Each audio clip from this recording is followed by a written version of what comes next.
Hello दोस्तों, DP classes में आपका स्वागत है। आज हम पढ़ने वाले हैं uniform versus non uniform. Uniform और नॉन यूनिफॉर्म वेलोसिटी में डिफरेंस पढ़ने वाले हैं। तो सबसे पहले समझते हैं कि यूनिफॉर्म वेलोसिटी क्या होती है। यूनिफॉर्म वेलोसिटी किसे कहते हैं? अगर ये स्पेसिफाइड डायरेक्शन में ट्रेवल कर रही है, इसका मतलब अगर वो स्ट्रेट लाइन में ट्रेवल कर रही है तब यूनिफॉर्म वेलोसिटी होगा, ठीक है। लेकिन उसके साथ में कुछ और की जरूरत है। वो क्या है? Moves over equal distance in equal interval of time. इसका मतलब है कि जब कभी चलना कुछ स्टार्ट करता है, कोई ऑब्जेक्ट चल रहा है, कोई बॉडी मूवमेंट कर रही है, तो इक्वल इंटरवल ऑफ टाइम में जो उसका डिस्टेंस है वो कितना होना चाहिए? इक्वल ही होना चाहिए, ठीक है। ऐसा नहीं कि एक बार 20 किलोमीटर कवर किया या फिर 20 मीटर, उसके बाद में 30 मीटर, उसके बाद में 40 मीटर, ऐसा नहीं होना चाहिए, ठीक है। जो उसका डिस्टेंस है वो क्या होना चाहिए? सेम इंटरवल में, सेम इंटरवल ऑफ टाइम में। आया समझ में? अगर ऐसा होता है तो ये क्या कहलाएगा? ये कहलाएगा यूनिफॉर्म वेलोसिटी। इसका मतलब ये नहीं है कि वो बहुत बड़े बड़े क्वांटिटी होनी चाहिए, वो छोटे भी हो सकते हैं, मतलब मीटर में भी हो सकता है, सेंटीमीटर में हो सकता है, या फिर किलोमीटर में, किसी में भी हो सकता है। आया समझ में आपको? तो ये तो हो गया यूनिफॉर्म वेलोसिटी। अब नॉन यूनिफॉर्म की बात करते हैं। तो नॉन यूनिफॉर्म में जस्ट उसका अपोजिट हो जाता है।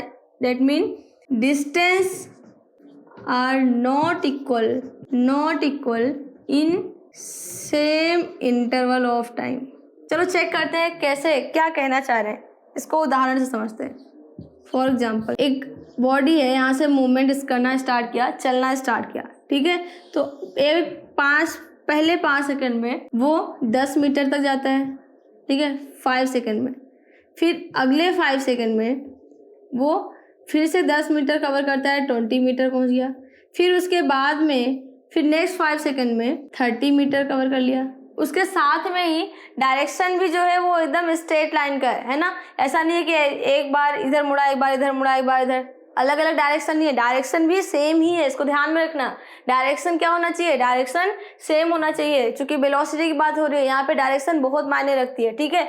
तो अगर सेम इंटरवल ऑफ टाइम में सेम इक्वल डिस्टेंस कवर कर रहा है तो वो क्या कहलाएगा? वो यूनिफॉर्म वेलोसिटी कहलाएगी। लेकिन सेम इंटरवल ऑफ टाइम में यहीं पे अगर दूसरी बॉडी मूवमेंट कर रही है, ठीक है, पहले 5 सेकंड में उसने 10 मीटर कवर किया, दूसरे 5 सेकंड में उसने 30 मीटर कवर किया, और अगले 5 सेकंड में उसने 50 मीटर कवर किया या 40 मीटर कवर किया, ठीक है।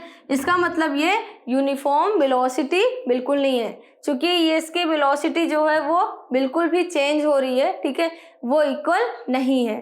आया आपको समझ में? तो फर्स्ट डिफरेंस आपको अच्छे समझ में आ गया। सेकेंड डिफरेंस इसका समझते हैं। तो सेकेंड है कि यूनिफॉर्म वेलोसिटी को क्या चेंज भी कर सकते हैं? हम बदल सकते हैं, बिल्कुल बदल सकते हैं। इसके 2 कारण है, 2 रीजन है, 2 तरह से हम इसको बदल सकते हैं। फर्स्ट है चेंजिंग इट्स स्पीड। अगर हम स्पीड बदल देंगे, बहुत सिंपल सी बात है, अगर हम स्पीड बदल रहे हैं किसी बॉडी का, किसी ऑब्जेक्ट का अगर हम स्पीड बदल दे रहे हैं तो वो क्या, उसका जो वेलोसिटी है वो चेंज हो जाएगा।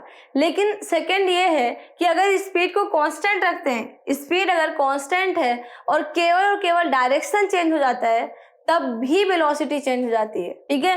वेलोसिटी तब भी चेंज हो जाएगी जब डायरेक्शन चेंज हो जाएगा, ठीक है। आगे हम एग्जांपल से इसको समझेंगे, ठीक है। इसके साथ में नॉन यूनिफॉर्म वेलोसिटी में भी सेम वही चीज है। अगर ये स्पीड जो है कांस्टेंट है या फिर स्पीड को हम चेंज कर देते हैं, तब तो बदलती है वेलोसिटी, ठीक है, चाहे वो यूनिफॉर्म हो चाहे फिर नॉन यूनिफॉर्म हो।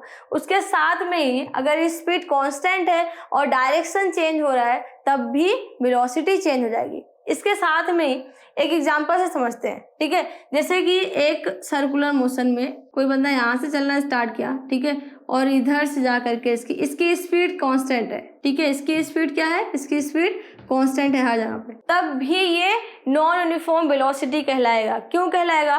क्योंकि इसकी डायरेक्शन चेंज हो रही है। देखो, यहाँ पे इसकी डायरेक्शन इधर जा रही है, यहाँ पे इसकी डायरेक्शन इधर जा रही है, फिर इसकी डायरेक्शन इधर जा रही है, फिर इसकी डायरेक्शन इधर जा रही है, ठीक है। स्पीड तो कांस्टेंट है बट डायरेक्शन चेंज हो रहा है। इसका मतलब ये नॉन यूनिफॉर्म वेलोसिटी का उदाहरण है। आया समझ में आपको?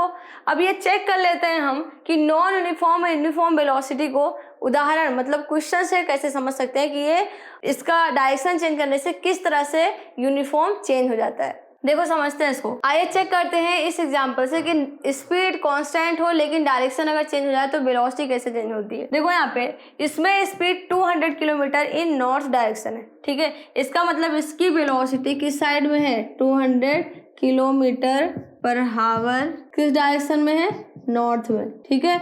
और सेकेंड वाले की अगर बात करें तो इसकी स्पीड 200 किलोमीटर पर हावर इन साउथ में, 200 किलोमीटर पर हावर इन साउथ।